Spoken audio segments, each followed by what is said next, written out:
근데 놀라운 거는 이 지구상에서 마지막에 망하지 않고 남아있는 기업은 교회다. 할렐루야입니다. 세상 것 다 없어져요. 망해요. 존재 자체도 없어져요. 근데 영원히 존재하는 것은 교회입니다. 왜죠? 그리스도 안은 망하는 것이 아니에요. 영원한 것이에요. 그리스도 안. 그 안에 세워진 그 안에서 하나님의 계획으로 세워진 교회. 그것은 하나님의 영원히 망하지 않는 기업이다. 그래서 가버나움 TV에 들어오신 여러분 진심으로 환영하며 축복합니다. 여러분과 함께 이단원 선과에서 두 번째 시간 공부하게 된 것을 영광으로 생각합니다. 지난 시간에 이어서 여러분과 함께 나눌 건데, 여러분 지난 시간에 우리가 남은 자라고 하는 것은 하나님의 절대적인 부르심과 선택적 부르심을 말씀드렸는데요. 내가 선택적으로 내 발로 주님 앞에 그리스도 안으로 들어왔다 라고 생각할 수 있지만, 결국은 성경은 보면요, 하나님은 창세전부터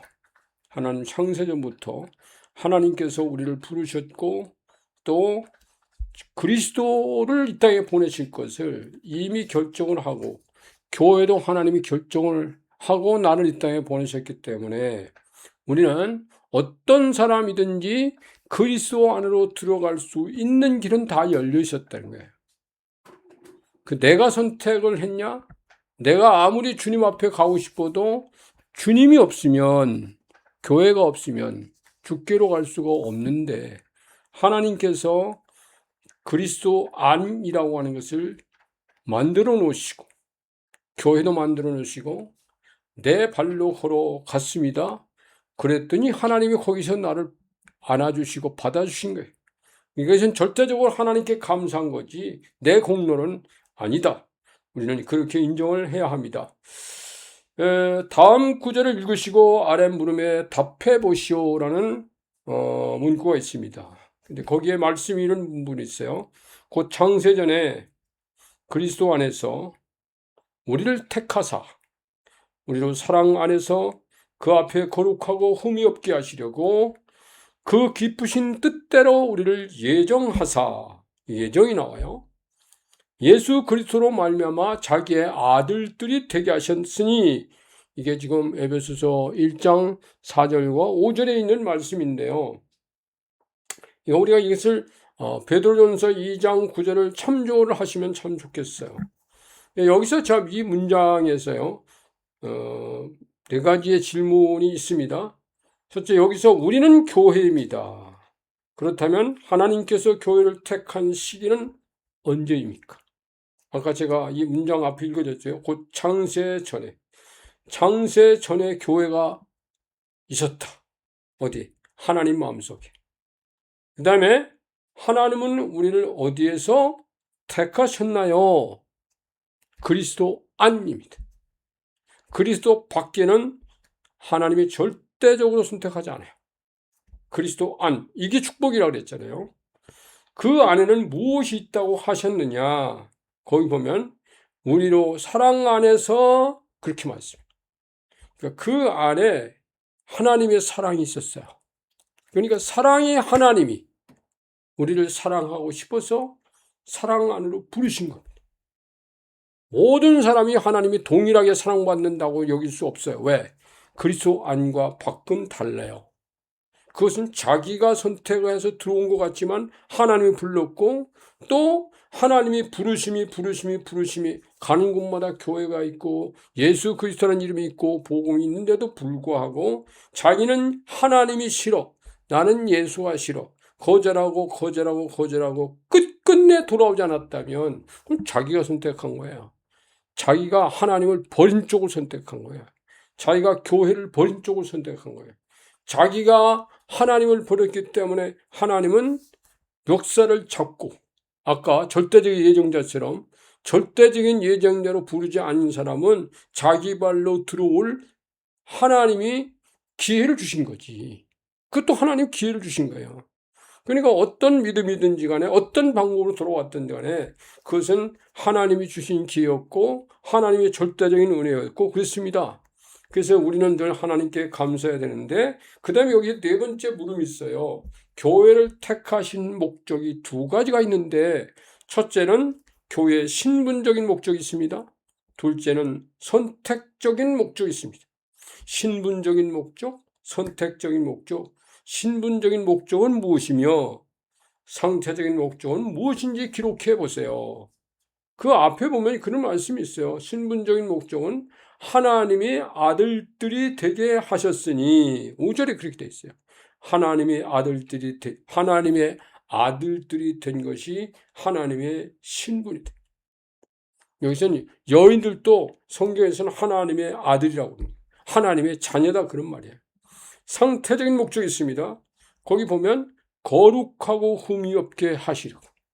하나님이 인간을 거룩하고 흠이 없게 하시려고 하나님이 그 아들들을 부르셨다. 왜요? 인간은 원래 거룩하지 않잖아요. 율법적으로 하나님 앞에 범죄한 것이 많잖아요. 하나님 613개 조항의 법을 주셨지만은 그 613개 조항에 안 걸리는 사람이 없어요. 그런데 그리스도 아니라고 하는 곳에 들어왔을 때는 613개 조항의 죄값을 주님이 그 그리스도가 담당하셨기 때문에 우리는 거룩하고 흠이 없는 존재로 하나님의 도장을 찍어주신 거예요. 그래서 상태적인 우리는 거룩하고 흠 없는 삶을 살아갈 수 있다. 우리가 이렇게 죄를 범할 수 있는 기회라도 하나님께 회개하면서 그 죄와 싸워서 이겨갈 수 있는 그런 능력이 우리에게 하나님께로부터 부여받았다 그런 말씀이에요. 그래서 이 교회가 부름받은 시기는 세상을 창조 이전부터였고 하나님이 나를 부르시고 싶은 것도 창조 이전부터 나를 아셨다는 거예요. 여기 이게 참 감사한 거죠. 근데 오늘 이제 이 본문 속에 들어와서 자 오늘 두 번째 주제는요. 망할 수 없는 기업에 대해서 여러분과 말씀을 드리려고 합니다. 여러분 세상에요. 망하지 않는 것 없어요. 없어지지 않는 것 없어요. 세상 것은 다 없어지고 다 망할지라도 어떤 기업, 어떤 단체, 어떤 모임 다 없어질 수 있어요. 주님이 오시는 날. 그런데 끝까지 남아있는 것은 하나님의 기업이라는 게 있다는 거예요.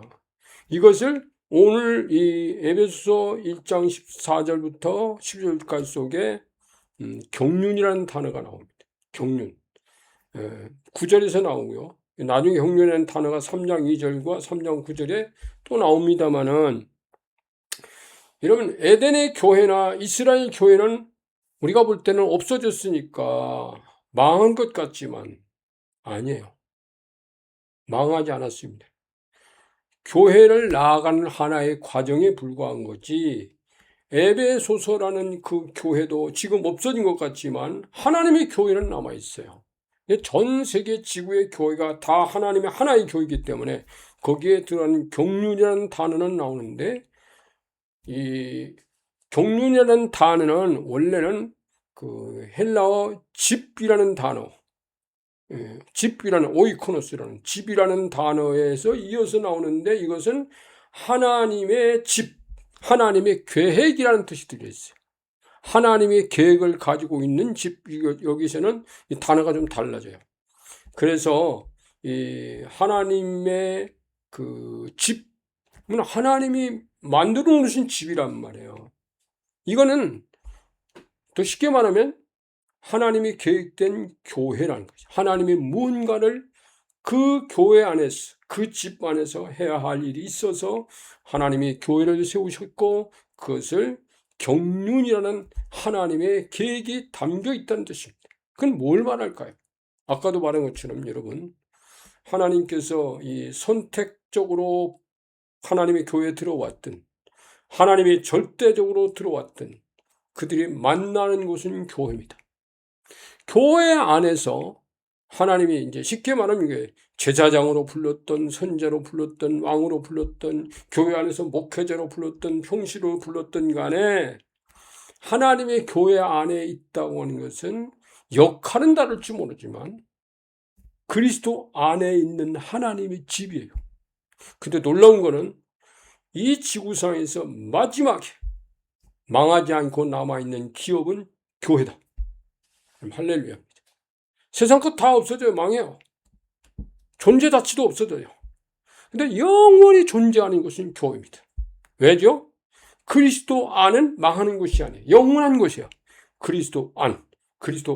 그 안에 세워진 그 안에서 하나님의 계획으로 세워진 교회. 그것은 하나님의 영원히 망하지 않는 기업이다. 그래서 교회는 하나님의 독특한 축복을 받은, 아까 신령한복이라고 그랬죠. 존재입니다. 그래서 거기는 이 원수들이 침입할 수 없어요. 여러분, 사탄이 가요, 교회를 공략합니다. 공격은 할 수 있어요. 그렇지만 그 교회를 없앨 수는 없어요. 지집이 아니에요. 자기 땅에 세워진 하나님의 지기 때문에 한 평도 가져갈 수 없어요. 근데 어떤 교회가 사역을 하다가 무슨 어떤 문제로 해서 교회가 붕괴돼가지고 사람들이 흩어졌다. 건물은 없어지고 예배장 장소는 없어졌는지 모르지만 거기에는 사람들이 하나님의 땅이기 때문에 그 사람들은 존재합니다. 그렇기 때문에 그 사람들이 살아있는 한 그들이 섬기던 교회는 온 지구상에 있는 다른 교회들과 같은 하나의 땅이기 때문에 교회는 망하지 않았다. 그 교회 안에 있는 사람들은 하나님 아까 그랬죠. 거룩하고 흠이 없게 하시려고 라는 말씀했죠. 인간은 살면서요, 거룩하지 않고 흠도 많고 그러다가 주님 앞에 갑니다. 하나님 앞에 섭니다. 그럼 하나님이 보시는 것은 얘가 흠이 있는가, 얘가 거룩하지 않은가, 그런 점을 찾아 발견하는 것 아니에요. 그것은 이미 그리스도 안이라는 곳에 613개 조항의 흠이라 할지라도 그 조항은 그리스도가 담당하시고 피 흘려서 씻어버렸어요. 사라졌어요. 그렇기 때문에 이제는 하나님 앞에 서는 날 하나님이 볼 땐 그거 안 보신다는 거예요. 얘가 그리스도 안에 있었는가? 지금 그리스도 안에 있는가? 지금 이 속에 하나님의 성령이 계신가? 이걸 보고 너는 내 나라 영원히 망하지 않는 기업의 식구야. 그래서 천국으로 인도하신다. 이게 하나님의 놀라운 은혜입니다. 하나님의 경륜 속에 내가 부름받고 들어간 거예요. 자, 그 다음에는 이제 하나님의 선택에 대해서 이제 말씀드릴 텐데, 에베소 교회는 포괄적으로 다중적이고 다원적인 의미를 지닌 존재는 아닙니다. 특정적인 의미를 지니고 있을 뿐이에요. 모두의 교회가 아니기 때문입니다. 모든 사람의 교회가 아니란 말이에요. 여러분, 이 하나님의 선택이라는 단어가 에베소서에 여러 번 등장을 하는데 어떤 특정적인 의미를 지닌 단어로 나타나요. 하나님이 세상을 사랑하세요. 이 세상을 사랑하시지만 세상 모든 사람이 교회가 되는 것은 아니라는 것입니다. 그럼 뒤에도 나오고 앞에도 말씀드렸지만은 이제 이 하나님이 모든 사람이 구원받기를 원하시지만 또 하나님의 나라 구원은 모든 사람 것이 아니되는 거예요. 이렇게 보면 그러니까 하나님의 선택, 이게 하나님의 이 사람들이 나는 하나님이 싫어. 나는 예수 그리스도가 싫어. 나는 교회 가기 싫어. 난 주님 안 믿을 거야. 저 사람들이 믿는 예수 믿는 거, 난 저는 안 믿을 거야. 나는 내 길로 갈 거야. 그 끝끝내 주님을 버렸다 칩시다. 그러면 그 사람은요, 하나님의 그리스도 아니라는 안에 선택받지 못한 자로 남아있게 돼요. 그런데 어느 날 보니까 내가 그 안에 있다는 거예요. 이것이 하나님의 선택입니다. 내 발로 걸어간 것 같은데 하나님의 선택이에요. 자, 로마서 8장 29절에 바울이 이런 말씀을 했습니다. 하나님이 미리 아신 자들 또한 아들의 형상을 본받게 하기 위하여, 아들의 형상이에요. 미리 정하셨으니 이는 그로 많은 형제 중에서 맏아들이 되게 하려 하심이니라. 그리스도가 맏아들이에요. 또 미리 정하신 그들을 또한 부르시고 하나님이 미리 정한 자를 부르셨다 그랬어요. 그들 또한 의롭다 하시고 의롭다 하신 그들 또한 영화롭게 하셨느니라. 이게 뭐예요 그러면? 하나님이 아주 창세 전부터 하나님의 선택, 모든 사람이 선택받은 다는 그런 뜻이냐? 그런데 그 다음에 성경 구절은 무슨 말씀을 하냐면요. 예수님이 오셨으니 이 말씀합니다. 하나님이 세상을 이처럼 사랑하사 독생자를 주셨대. 이는 저는 믿는 사람마다 멸망하지 않고 영생을 얻게 하려 하심이라. 오호! 세상을 사랑하는데 하나님이 무슨 이 세상 가운데 우리를 사랑하신 이유는 뭐냐면 독생자를 주신 것이 사랑이에요. 그러므로 그를 믿는 자마다라고 그랬어요. 그러니까 아까 말씀드렸지. 난 예수 싫어. 난 그리스도가 싫다고. 난 교회도 싫고 하나님도 싫다고. 천국과 지옥을 내가 가본 적도 없다고. 근데 하나님이 억지로 멱살 잡아오는 사람은 절대적인 선택권을 가진 사람은 그럴 수 있지만 다는 아니라고 그랬잖아요. 그러나 자기가 주님을 싫어 끝내 주님의 선택권에서 벗어나는 것은 그것은 하나님께서 예수 그리스도를 이 땅에 보내신 한 그건 그 책임이에요. 누구든지 그 안에 들어오면이라는 이 쉬운 것을 버렸기 때문에 그것은 자기 책임이에요.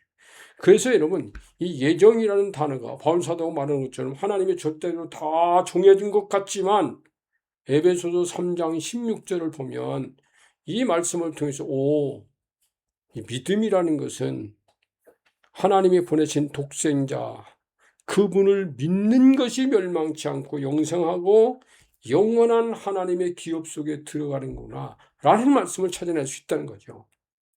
자, 이 말씀이 성경 전체에서 언급하신 것을 보면 그렇게 하나님께 마지막까지 선택되고 남아있는 사람은 뭐냐? 남은 자. 이제 남은 자라는 단어가 나옵니다.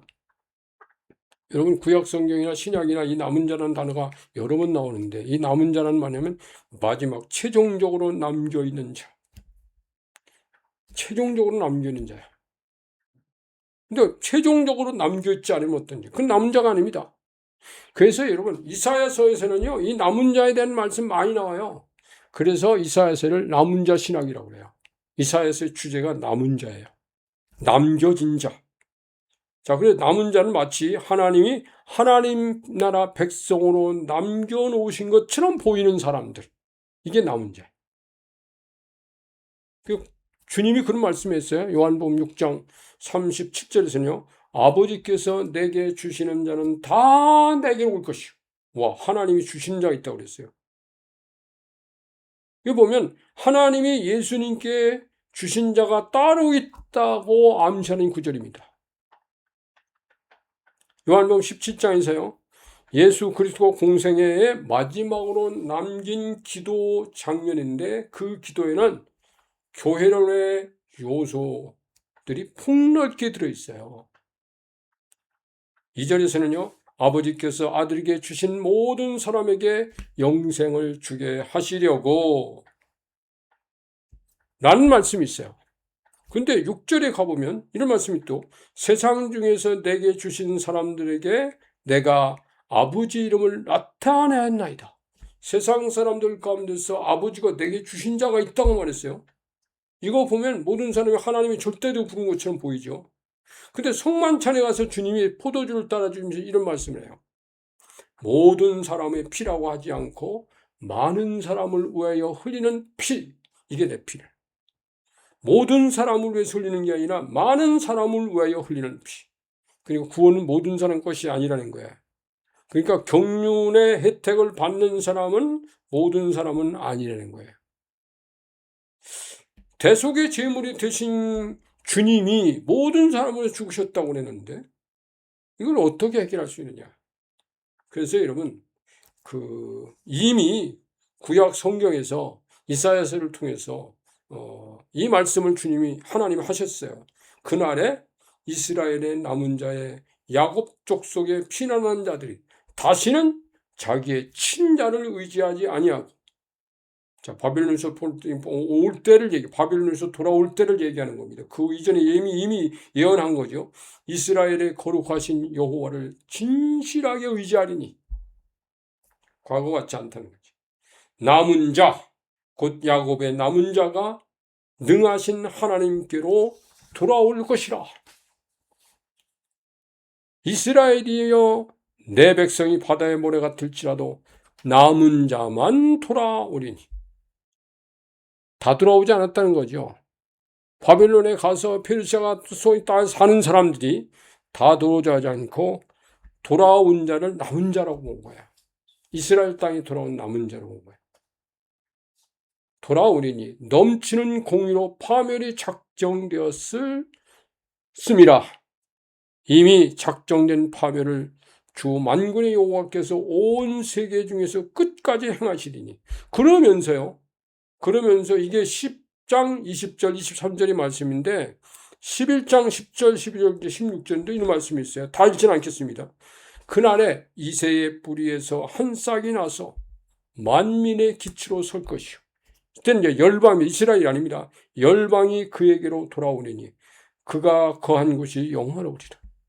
한 절만 제가 읽겠습니다. 앞의 것은 유대인들이 남은 자, 뒤의 것은 유대인만이 아니라 열방이 그에게로 돌아오리니. 누구 때문에? 이새의 뿌리에서 한 싹인 그리스도입니다. 그러니까 이것은 보면 하나님이 다 주님께 돌아오기를 원하지만 자기 발로 걸어오지 아니한, 보러기 위해서 돌아오지 않은 백성도 있고 그리스도 안으로 들어오지 않는 백성도 있다는 거야. 그래서 안 돌아온 사람에 비해서 돌아온 사람은 남은 자예요. 그래서 이사야서는 남은 자 신학이라는 주제가 붙어 있는데, 위에 이사야 10장 20절은 어느 민족이 누가 돌아오리라고 했느냐? 그건 이스라엘 민족이죠. 근데 11장 10절의 이새의 뿌리는 그리스도입니다. 그리스도께로 돌아오는 자. 누가? 반드시 유대인만 돌아오는 게 아니에요. 이방인들이 돌아오는 것까지도 하나님은 다 받아주신 거죠.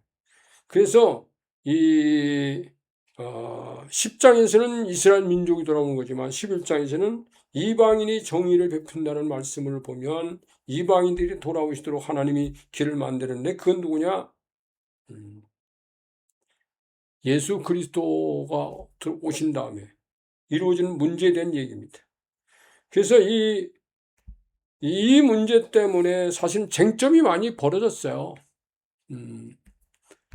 그 당시 이제 예수님의 제자들이라든지 바울 사도라든지 그들이 복음을 전하는데 이방인들이 돌아오는 것이 유대인들이 볼 때는 이게 달갑지 않은 거야. 하나님의 구원은 유대인이지 이방인은 아니야 라고 하는 것 때문에 논쟁이 벌어졌어요. 그러니까 이 논쟁을 벌어졌을 때 이방인 지역에 가서 복음을 전하던 사람들이 경험을 보니까 유대인들만 주님께 들어오는 게 아니라 오히려 어떤 유대인들은 핍박하고 떠나가지만 이방인들이 주님께 돌아옵니다. 근데 그들이 와서 주님을 믿고 성령 받고 하나님의 사역자가 되고 교회 안으로 들어온 거예요. 그 당시에 세워진 신약 교회 안으로 들어온 것을 보았습니다. 그래서 나중에 이제 예루살렘까지 모여서 예루살렘에서 이 문제에서 종교적인 회의가 벌어졌다고요. 근데 그때 이제 결정을 한 것이 누구냐면 그 당시에 이스라엘 예루살렘 교회 지도자가 예수님의 예수님 동생 중에 한 사람이 제자가 그 교회를 담당하는 자가 돼가지고 있었는데, 그가 이제 발표를 합니다. 그때 몇 가지 발표를 해요. 유대인들이 하나님께 돌아와서 지켜야 될 것을 몇 가지 말씀하고, 그리고 그 사람들이 하나님의 부르신 것은 분명하다고 하는 말씀들을 쭉 나열해요. 그래서 그런 말씀을 하죠. 로마서 그런즉 무슨 말을 하리요? 의를 따르지 아니한 이방인들이 의를 얻었으니 곧 믿음에서 난 의요 의의 법을 따라간 이스라엘은 율법에 이르지 못하였으니. 바울 사도는 위해서 이사야서 로마서 10장 20절 21절에서요 이사야 65장 1, 2절을 인용해서 이렇게 말씀합니다. 이사야는 매우 담대하여 내가 찾지 아니한 자들에게 찾은 바 되고 내게 듣지 아니한 자에게 나타났노라 말하였고 이스라엘에 대하여 이르되 순종하지 아니하고 거슬러 말하는 백성에게 내가 종일 내 손을 벌리노라.